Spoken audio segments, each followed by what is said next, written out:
Hello, and welcome to the Bloodstream Podcast, a show serving the greater bleeding disorders community, brought to you by Believe Limited and Bloodstream Media, and made possible thanks to our presenting sponsor, Takeda. I'm your patient advocate and host, Patrick James Lynch. And I am your healthcare advocate, nonprofit nerd, and your other host, Amy Board, reminding you to please speak with a healthcare professional before making any treatment decisions. You're very good at those reminders, and I appreciate that very much. We're a professional show. Every time. On today's show, Amy and I will recognize Rare Disease Day. What's it mean? Why does it matter? And you'll hear Amy discuss this with a bleeding disorders colleague and friend, Brendan Hayes, in today's interview segment. We'll also talk about finding joy with Josh Bragg in today's Let's Talk Mental Health segment made possible by Sanofi. And of course, you'll get to hear Amy and I connect with each other and discuss the things that matter most to us, right, Amy? As Always. Amy already knows, I'm coming in not hot, not cold, but maybe a little bit sideways, and we'll get into that in just a few minutes. Hey, Bloodstream listeners, buckle up for Patrick's sidewaysness, if you will. And thank you always for listening. And remember, hit that subscribe button on Apple Podcasts, Spotify, or wherever you listen to your podcasts. Episodes can also be listened to and shared directly from the Bloodstream Media Facebook page, which is also awesome. And as always, if you've got suggestions for topics or guests, or if you have questions for Patrick and myself, ping us on social media or email us at mailbag@bloodstreammedia.com. Listeners, I also want to remind you that the Bloodstream Podcast is made possible by our presenting sponsor, Takeda. Yes, that's right, Takeda. They've got this website, bleedingdisorders.com, where you can learn all about Takeda's resources for and commitment to the bleeding disorders community. Takeda believes in a world free of bleeds. I'm for that. And they are dedicated more than ever in their efforts to offer a wide range of programs and support to help patients throughout their treatment journey, wherever on that journey they may be. You can learn more by simply visiting bleedingdisorders.com. One more time for the folks in the back, that's bleedingdisorders.com. And for their founding and ongoing support of the Bloodstream Podcast, I would just like to say thanks, Takeda. Thanks, Takeda. I had to get my voice in there. I never thanked Takeda, and it just felt right to I'm glad you did. You know. We're finding joy. We're expressing gratitude. It's Rare Disease Day. I mean, it's a big day. It is a big day. Well, so, let's kind of start there. Like Rare Disease Day. Before we start there, stop. Amy, I got to tell you why I'm sideways. I'm in Orlando, Florida. Don't know if you've heard of it. It's far away from where you are. But I've been here this week with Natalie and Vivian. Natalie's got some work-related stuff, and we decided it would make sense since she and Vivian hadn't spent more than just several hours apart. Vivian is still on the breast milk game that, you know what, let's go as a family. I can work remote. And her parents, my father-in-law, my mother-in-law here. So during the day, they can be with Vivian, and I'm still just working just from this lovely hotel room here at this hotel. Night one without Natalie, we've been here a few days now, but last 2 nights ago, she was not here. And Vivian was cut off from her supply. She's eating foods, but she's used to at least every day having that connection point with her mother. And we were like, okay, let's see how it goes. Night one, super smooth. Vivian did great. She slept through the night. The next she woke up yesterday. We had a good morning, passed her off to the grandparents. They did great with her. Natalie came back. Everybody's doing great. Last night, Vivian wasn't so interested in sleeping. So we spent hours and hours and hours walking around this hotel room, walking around outside the property, making sure I wasn't getting anywhere too close to misty water where an alligator could emerge. I don't really know how alligators work, but there are signs everywhere about alligators. So I'm borderline terrified of an alligator attack. And at 4 a.m, it felt like, you know what? That is what would happen next. There would just be an alligator event. So, Amy, I kid you not, I finally went to sleep at, 8-something in the morning. Really?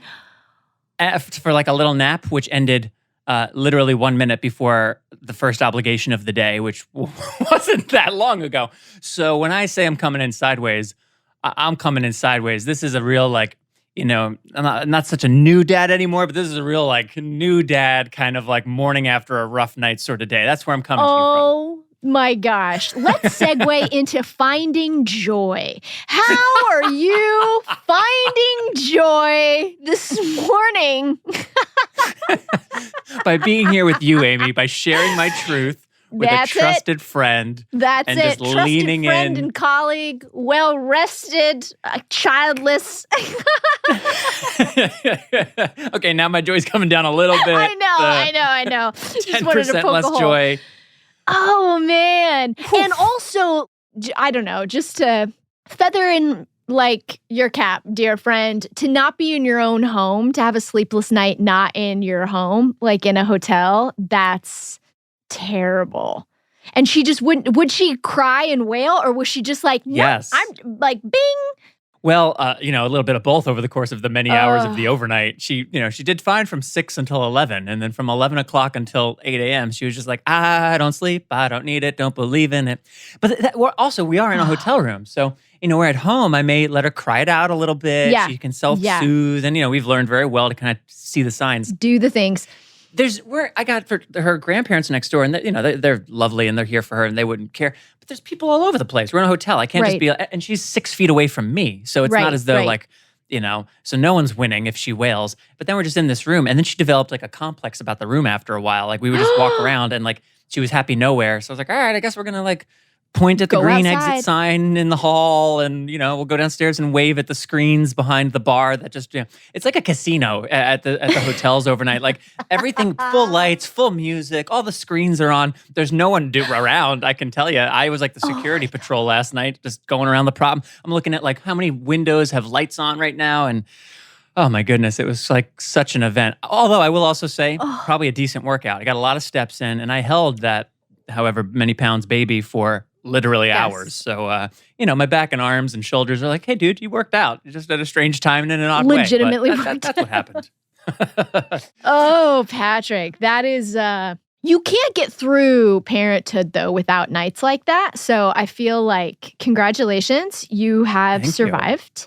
Thank you. And I am honored to, be a part of it 1 hour after. Hey, speaking of your being a part of it, and then we can move on from like Patrick's personal life updates. But since we last chatted here on the podcast, you were also a part of Vivian's first birthday, and I was reflecting. We had the birthday party, and we've had time. Natalie and I do a lot of reflecting, and where were we this time last year, and what was going on.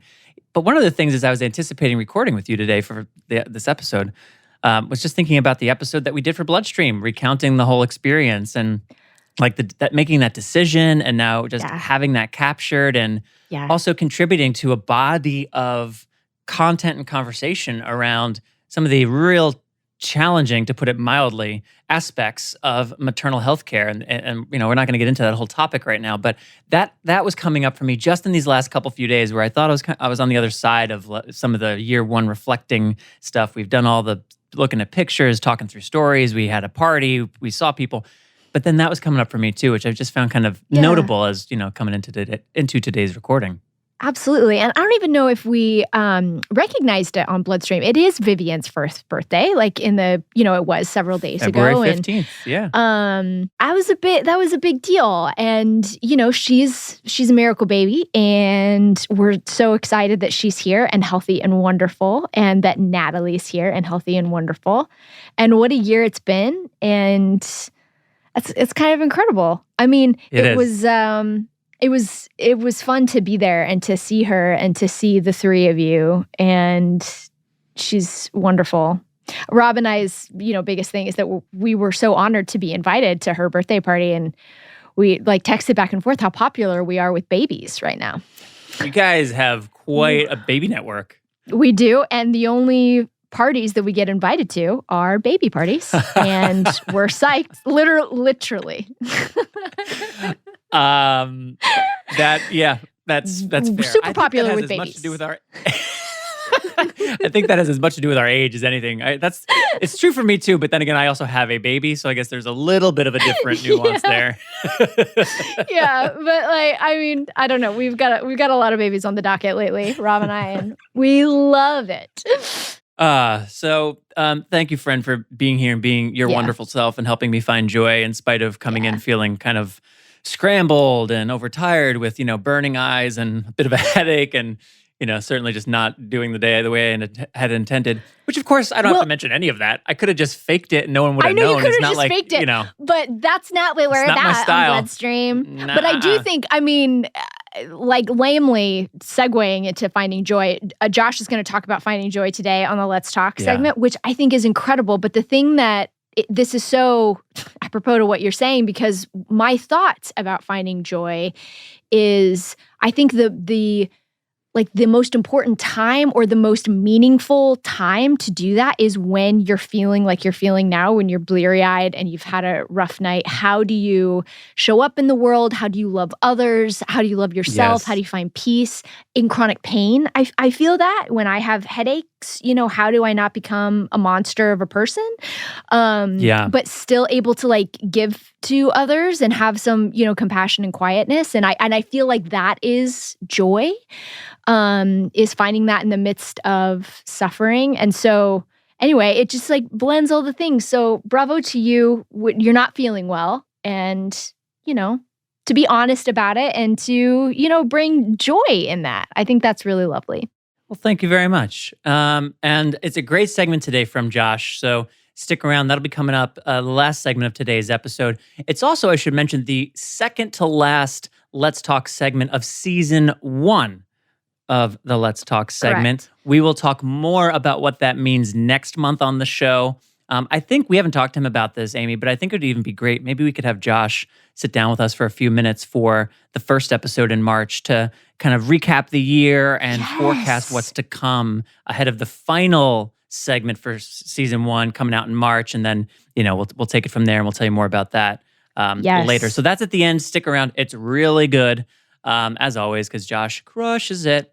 Rare Disease Day, Amy is going to talk more about that, I think, with Brendan here coming up in a little bit, right, Amy? So we won't go too far into depth with Rare Disease Day stuff, but I did just want to mention that, days of awareness, I don't think I have it anymore. I was going to say I have this double-edged, feeling about them, but maybe that's changed. I used to kind of feel like on one hand, what is this really doing? What does awareness do? Is this really important, or are we just making ourselves feel good and nothing's happening?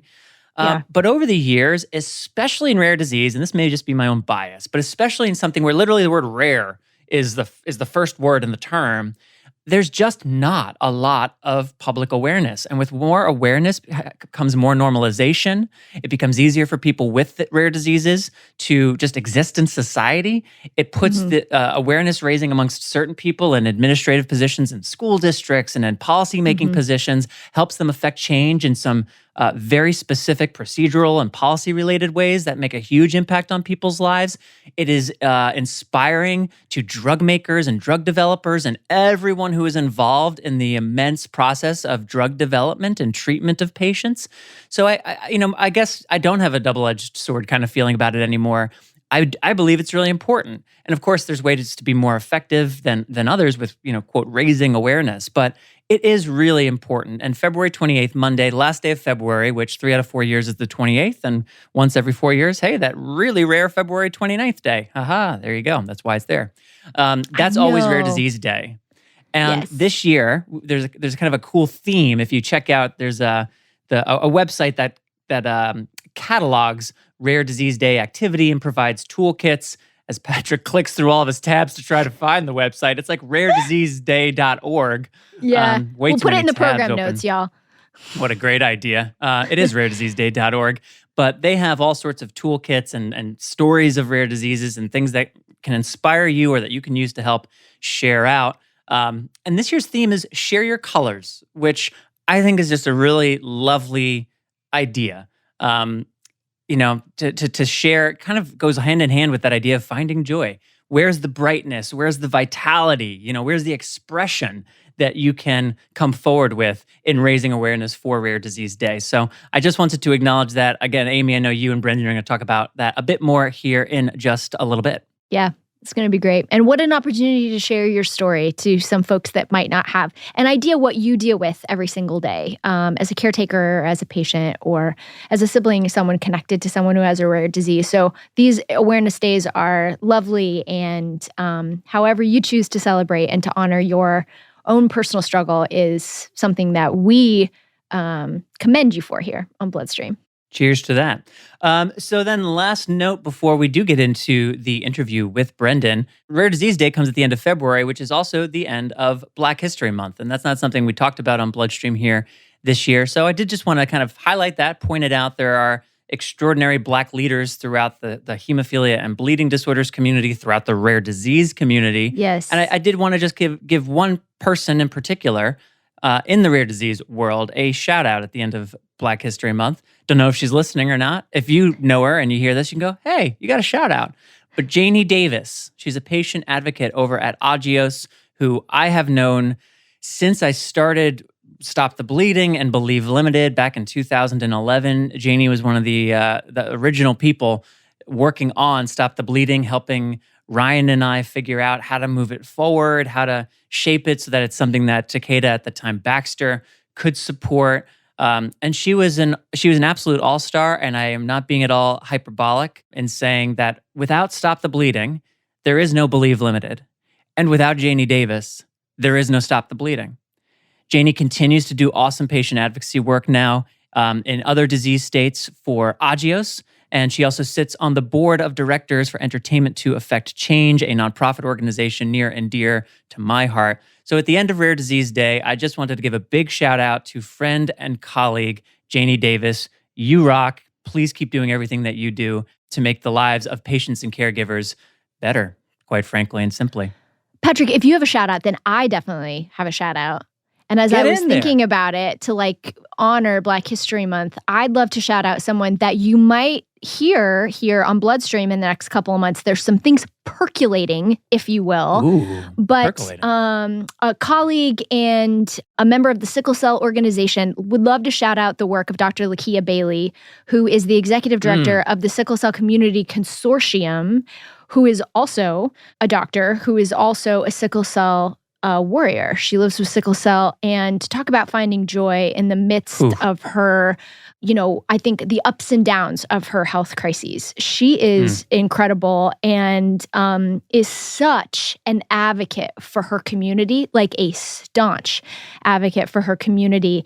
And you might get to hear a little bit here on Bloodstream coming up. That would be cool. And so just to shout out Lakia, Dr. Bailey, and her work and her vigor for her community, I think is very inspiring to me. Yeah, amen to that. You know what? Let's put a link in the program notes to one of the appearances on Cheat Codes that she's done. So if anybody would like to check her out, patient, advocate, doctor, warrior, just all around, just impressive human being, Dr. Lakia Bailey. Great call, Amy.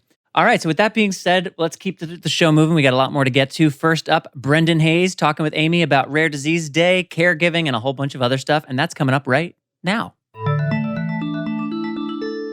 I'm here with Brendan Hayes, one of my favorite people of all time. Brendan, welcome to the podcast. Welcome back to the podcast. We're so excited to have you here and to talk about something other than your job, which is crazy. Yeah. Let's do it. We're celebrating Rare Disease Day today. And I personally wanted to have you on because I think you have such a lovely perspective. And this actually, your name sparked a memory for me when we were at the Global Genes Conference back in the day when we all went to conferences. Oh, yeah. And we're surrounded by other disease groups. And you had mentioned what a unique perspective that you've been able to have being around other disease groups. You're a hemophilia mom. You've worked for the majority, like a huge chunk of your career in hemophilia organizations. So you have such a wonderful perspective. And I guess to start it off, I just wanted to ask, what does this day mean to you? This Awareness Day, Rare Disease Day, what does it mean to you? Yeah, well, I think, I'll first start by saying that I actually had a life before rare disease and hemophilia. I was actually, a technical person, and I was really into knowledge management. And, how do we actually take the stuff that we learn and figure out how to share it with other people. So that's actually been pretty helpful. And I'm tying that in because of Rare Disease Day. And there are so many people in the world with rare diseases, something like 7,000 different rare diseases, 30 million people in the United States. estimated 350 million people globally. That's a lot of people. And all of those people have something in common, and they have a rare disease. Some may only have 5 people diagnosed. Others could have 20,000 people diagnosed.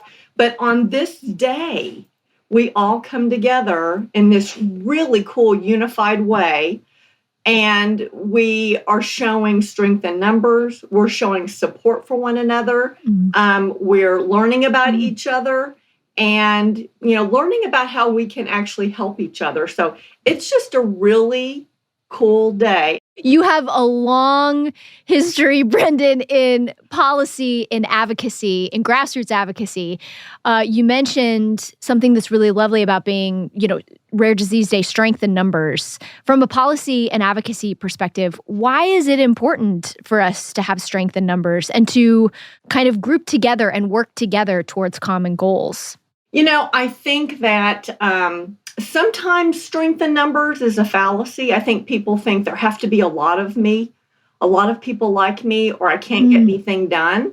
And I think one of the things that I learned by being in the bleeding disorders community is, even though we have like 20,000 people with hemophilia and, tons more with other rare bleeding disorders, it still seems kind of small.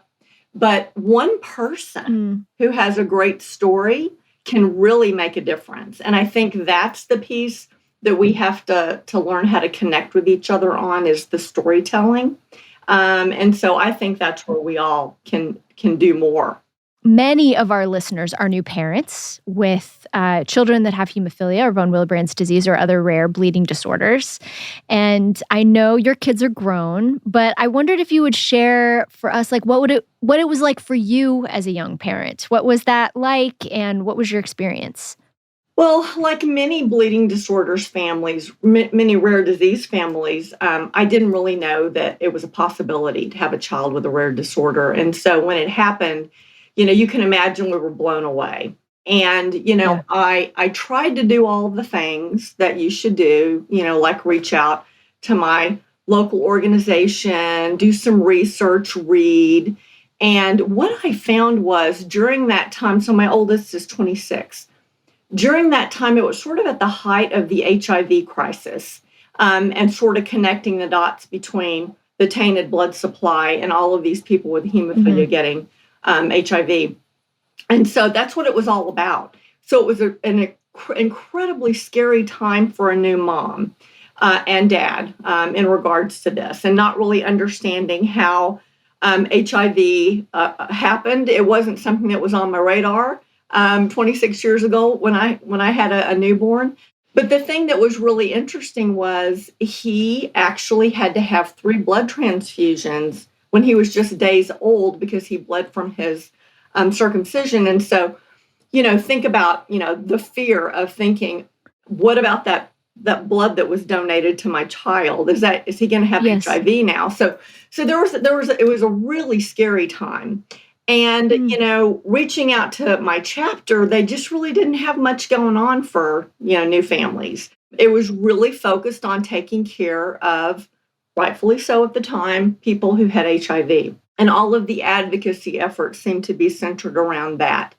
Things definitely got better over the next, 3 to 5 years. But I think our hemophilia treatment center was really great, really helpful for us. And they actually had like a new families orientation session. And, it was probably one of the most valuable meetings I've ever been to, because they actually had a person who had recently graduated from college, and he, because all we heard was the doom, the scary stuff. But here was this young man. He brought his fiance, so he had made it to 22. He had a college education. He had a girlfriend / fiance. That was so powerful to us because we were just thinking about the next couple of weeks at a time. We wouldn't even let ourselves imagine what the future would look like.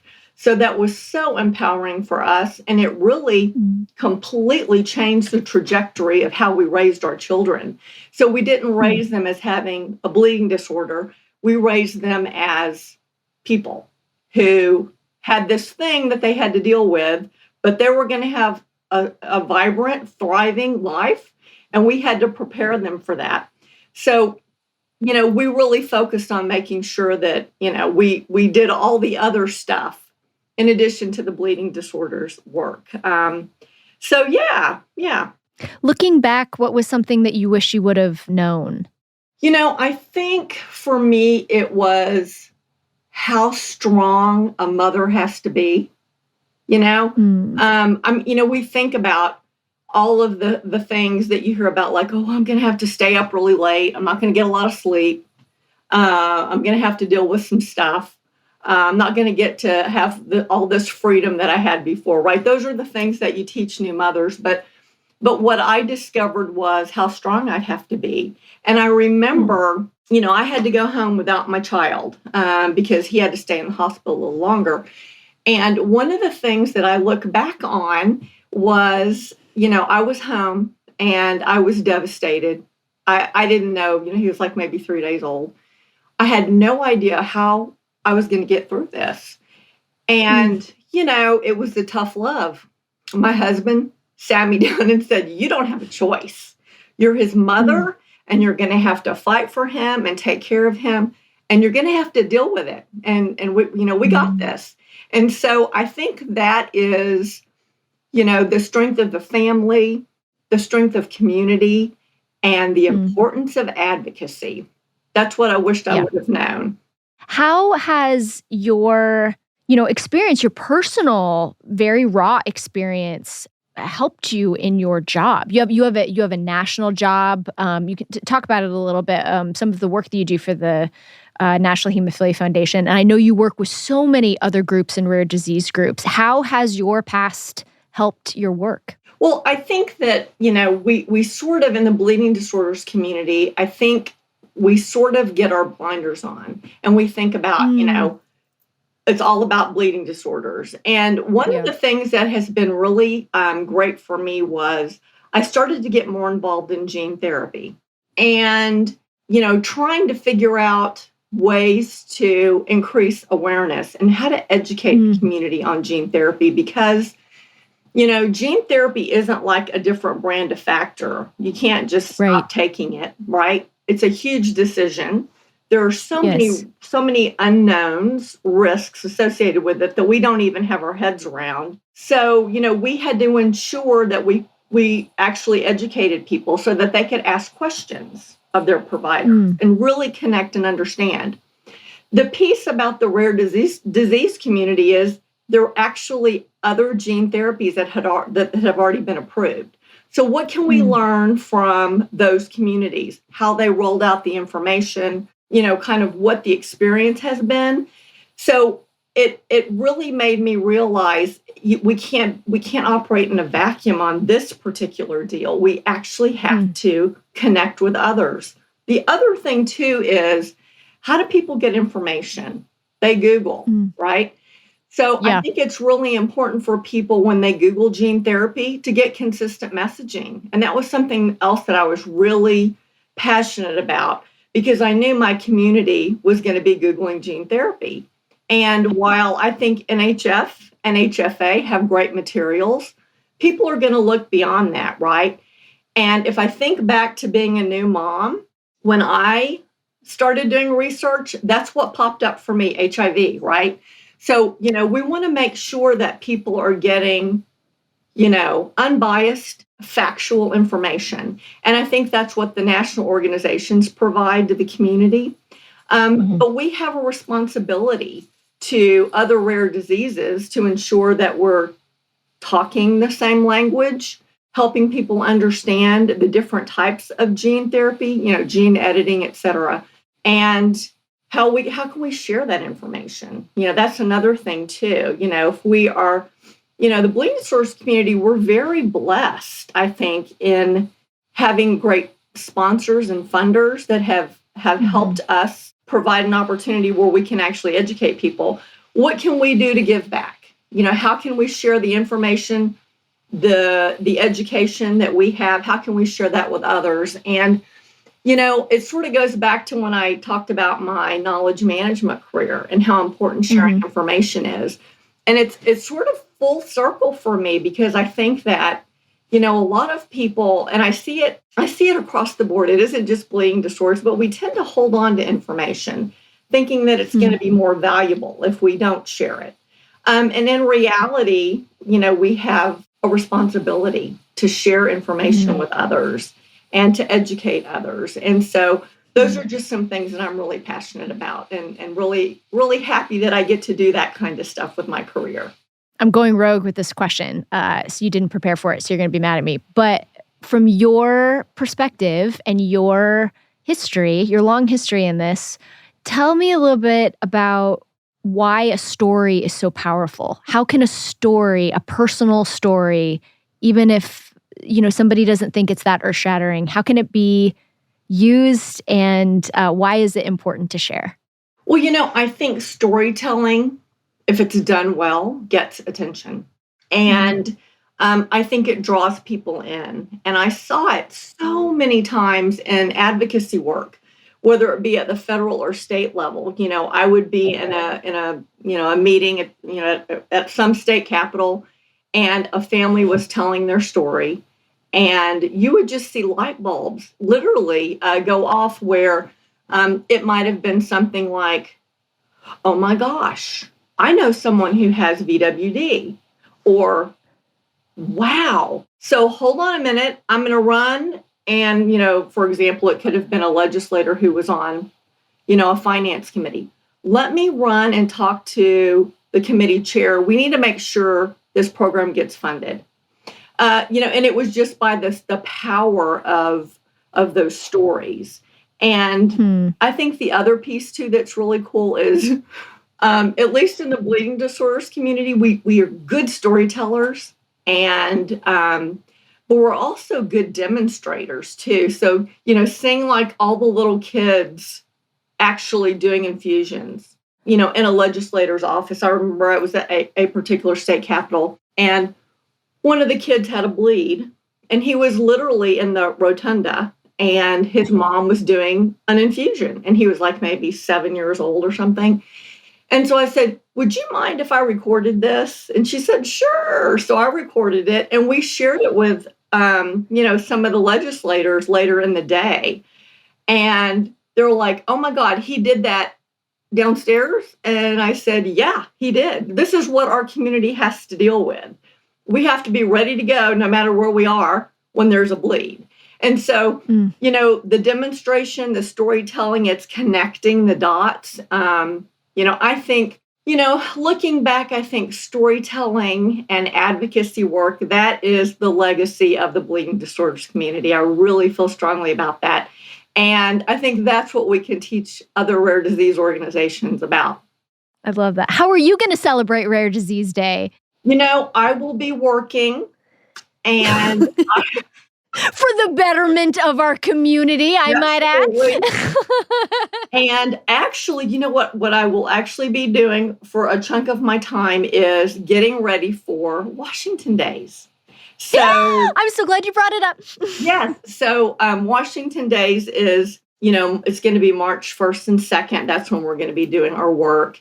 And so Monday is all about reaching out to my team, that I'll have. We're doing it virtually this year. So, and I think we're probably going to be doing some, virtual advocacy for quite some time, based on, current events. It's just not safe to be at the Capitol like it was in the past. And so I think this is something that we're going to all be doing more of. But the good news is more people than ever actually can do the work because it is virtual. So, a single mom who couldn't get off work for 3 or 4 days now has the opportunity to connect with her policymakers. So I'm really excited about that. So to close this out, just because we have you here, tell us a little bit about what you're working on for the Bleeding Disorder Conference, BDC. I know in the education department, you guys have got good thinkers on. So tell us what we can expect. Well, first of all, we are just beyond excited because we actually get to get our hands on people again in person. I know. So, number one, we're so excited about the opportunity to be in person. And we're going to be in Houston in August. I know it's hot, people, but we have AC in Texas. So keep that in mind. But, we've got some fantastic educational sessions planned, like we always do. But, let me just talk a little bit about the future therapy sessions. So, yes, one of the things that we're sort of thinking and sort of focused more on is it isn't just about gene therapy. We have some pretty amazing therapies that are in the pipeline. It isn't just about gene therapy, right? So we really need to start talking and educating people about all of them. So we're sort of moving to more of a future therapies mindset. So, some sessions that we have planned are we have our advancements in treatment session. And historically, it's been really focused on hemophilia, but we're sort of expanding it this year. So we're going to talk more about other bleeding disorders like VWD, rares. What's in the pipeline for those bleeding disorders. Another one that we're going to do is it's interesting to me. We've been talking about gene therapy for 3 or 4 years now. We've been working and doing a lot of education. People still don't get it, and that's something the providers have discussed with me. On numerous occasions, people just don't understand gene therapy. Well, I wonder why. It's pretty complex science, Right. I think we have to keep pushing out the basic gene therapy stuff. And so that we're going to have a really good session on the basics of gene therapy that's really geared towards the consumer audience. So we're not going to put up all the crazy charts and graphs. We're just going to help make sure people, when they leave, they actually understand what it is. Another one that we're doing that is going to be a little wild, I can't wait though, is the ethics of gene therapy. The ethical considerations. So all of those things that we have to start unpacking in preparation for having a gene therapy on the market in bleeding disorders, right? And then finally, we've done this session the last couple of years. We did it once in person and then we've done it virtually. And it's so popular and people love it. It's Candid Conversations. And so this last year, I sort of flipped the table and thought, let's figure out how we can, change this up a little bit. And so what we did last year was we actually had a person who had gene therapy in a clinical trial. He actually interviewed 3 providers. What do the providers think about gene therapy? And so they had it was a pretty candid discussion, candid conversations, but it was really a pretty candid conversation about, what sort of keeps them up at night? What are they concerned about? Right. And so we're going to do that one again, and it's going to be in person, and I'm really excited about it. Oh, that sounds fantastic. If you have not registered, the registration link will be in the program notes. It's a hybrid model this year. Is that right, Brendan? So you can attend virtually and you can attend in person? Yes. Not all of our sessions will be virtual, but we're trying to ensure that the ones that are, really meaty will be. Oh, that's so great. Thank you so much for joining us. Happy Rare Disease Day to you and your family. Thank you. Friend, it was so good to see you. Thank you. Happy Rare Disease Day to everyone. It's a magical day. Thank you, Brendan, for your time and for chatting with us here on the Bloodstream podcast. I miss you, Brendan. I look forward to seeing you again. It's been a very long time. Coming up next, we have our Let's Talk segment led by film cinematographer and segment host Josh Bragg, who talks about, as we said earlier, finding joy. Let's Talk is a partnership between Bloodstream Media and Sanofi and aims to create an environment where we can have open, honest conversations about mental health in the bleeding disorders community. For people living with or caring for someone with a bleeding disorder, the impact on mental health is largely invisible and not often discussed. Let's Talk shares tips on how to care for your or someone you love's mental health and strives to eliminate the stigma associated with this discussion within the bleeding disorders community. One of the people contributing to that in an ongoing and impressive way is none other than Josh Bragg, and he's back with the latest installment of Let's Talk right now.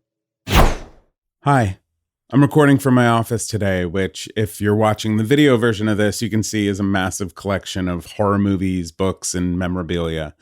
And that's because today I want to talk to you about joy and how finding that joy sometimes can lead to making people angry. Let's talk.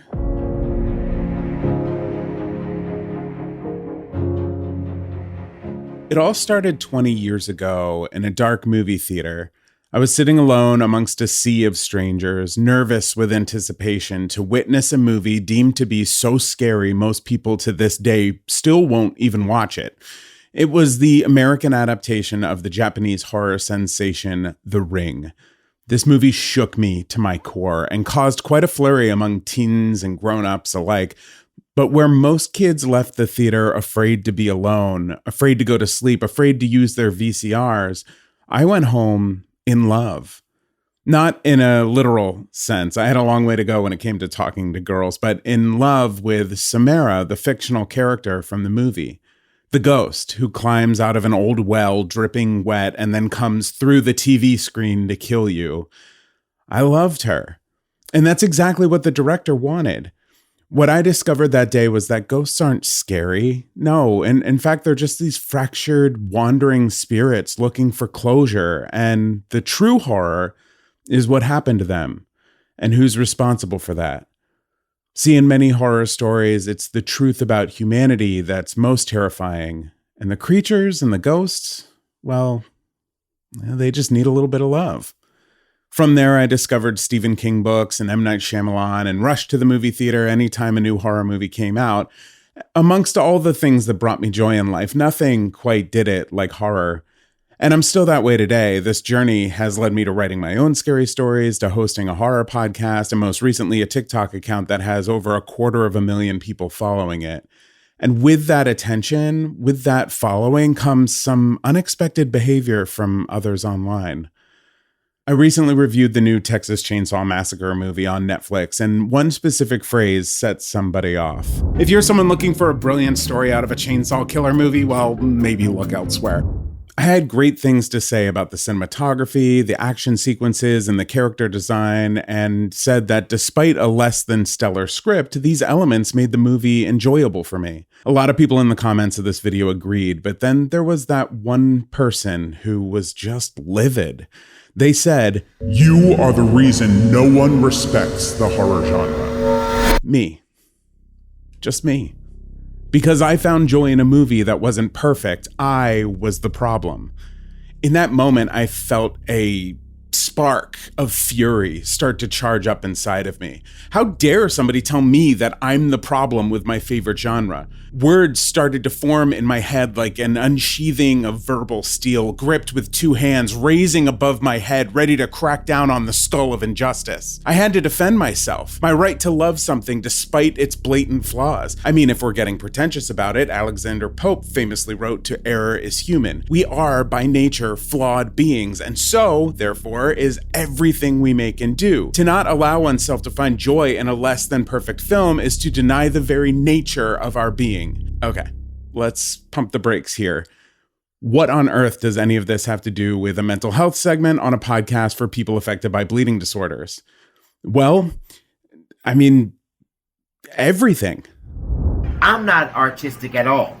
However, I took my happy skippy ass to Michael's and a couple other places, and I got the materials. If you've been here before, you probably recognize Bobby from our Let's Talk Mental Health documentary.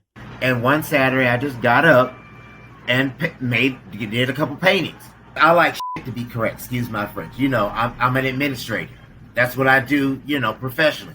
Stuff's got to be right. And the paint, I didn't have to worry about that when painting. I have different size canvases.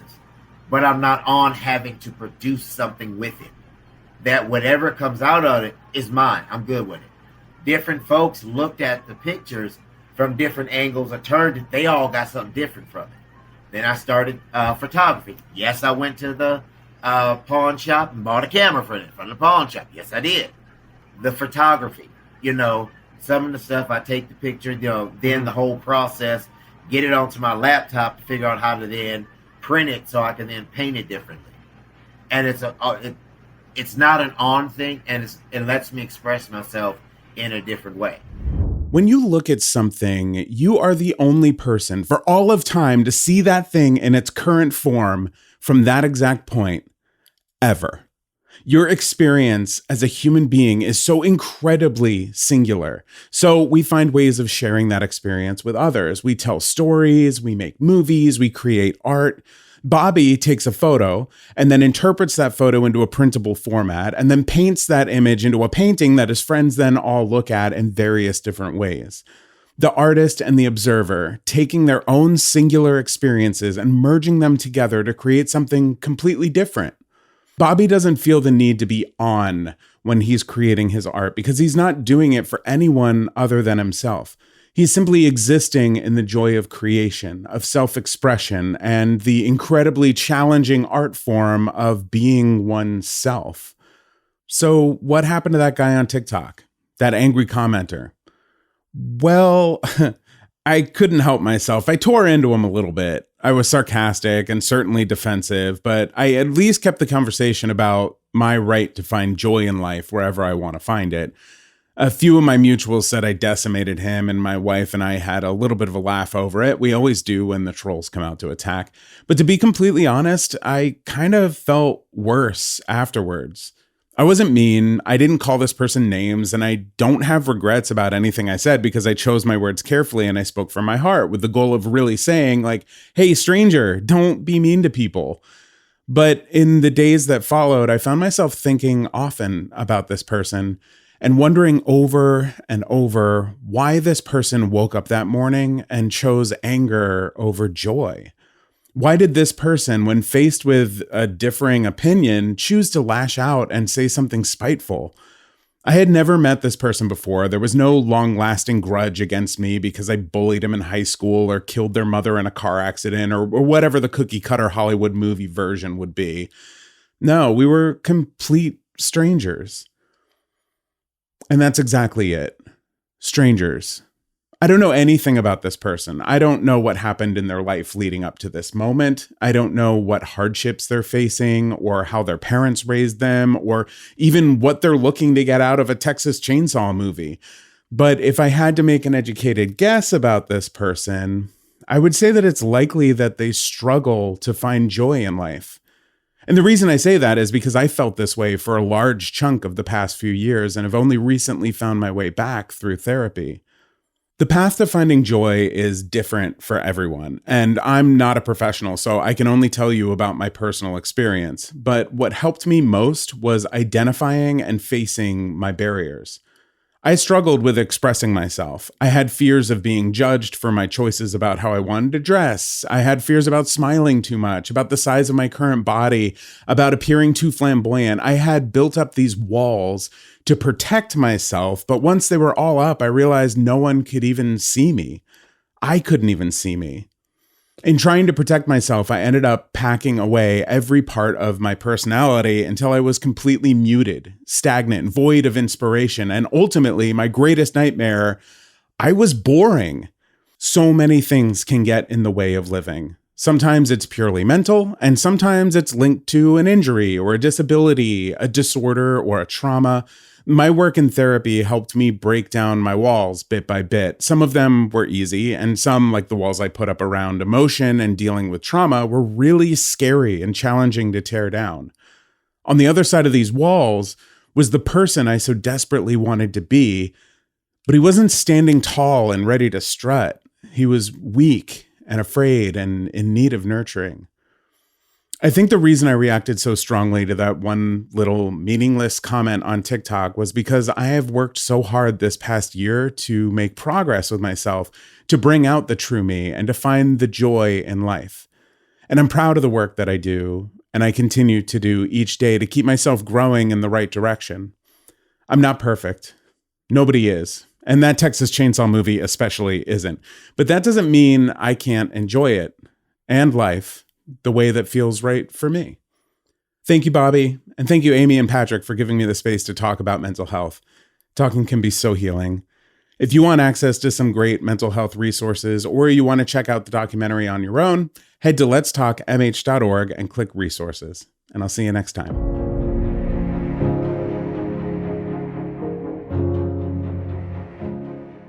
If you or someone you know has experienced feelings that have impacted your mental health, talk to your healthcare provider and find educational resources at letstalkmh.com. Thank you, Sanofi, for making Let's Talk possible. And Josh, thank you. He will be back next month for another Let's Talk segment, the final in season 1. And we appreciate everything you've done on season 1 of the Let's Talk segment, Josh. Thank you. And thank you to Brendan Hayes for being today's interview guest, chatting with us about Rare Disease Day, the caregiver experience, and a whole lot more.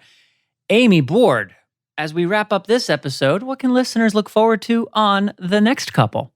Well, you know what month it is next month. It is Patrick. February. Next month it is March. It's March. You know what that means? Sure do. End of Q1. No, it is not the end of Q1. Think about it. What does March mean?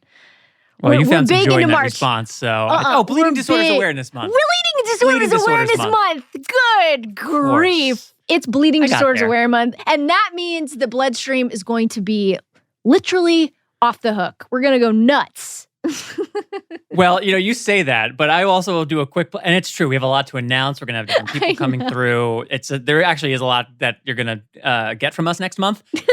But last year, we produced episodes on the daily throughout Bleeding Disorders Awareness Month. So and many of those are evergreen episodes. There's stories from different pockets of the community, spotlights on different areas. So if you are kind of craving some more content, you got a road trip coming up. Oh, by the way, Natalie has now started listening to she doesn't listen to us, but she has started listening to the Bloodstream podcast because in car rides, my voice calms Vivian down. So she's like, I got a call from her. I was out with Russell whenever, a week ago or so. And she was like, yeah, and she's in the car going somewhere with Vivian. And I was like, I just wanted to call you to let you know, the podcast is really good. It's going really well. You and Amy are crushing it. I'm listening to them all. And she had mentioned she was listening to them, but... Opinion, what if it's my voice that is calming her down? Well, she specifically cited my voice, so if it was your voice... She doesn't know. I'm just going to say. I'm just kidding. Natalie, if you're listening to this, I need you to film when Amy's talking, how Vivian responds. Yes. And when I'm talking. And just make sure you get it right, Natalie. Get it right. So anyway, I have no idea where I was, but I do know that pretty much with that is all for this episode. Reminder to subscribe to the Bloodstream Podcast wherever you listen to podcasts and share this episode with family, friends, and colleagues. And join us again next month during the end of Q1, a Bleeding Disorders Awareness Month. Episodes will go live on March 11th and March 25th. Hey, do you have a bleeding disorders or health topic you'd like to hear us discuss a little bit more? Or is there an expert or a guest that you're dying to hear from? Want to inquire about storytelling or casting opportunities for Bloodstream's podcast or our films? Well, email us at mailbag@bloodstreammedia.com or connect with us on social media. You'll find Bloodstream Media on Facebook, on Instagram, on Twitter, or you can follow myself or Patrick on Facebook, Twitter, Instagram, and of course, LinkedIn. Everybody loves LinkedIn. We love it. Love it. I'm your host, Patrick James Lynch. And I'm that other host, Amy Board. And until next time, message Amy on LinkedIn. Take self-care of yourself. Bye, everybody. Bye, everybody.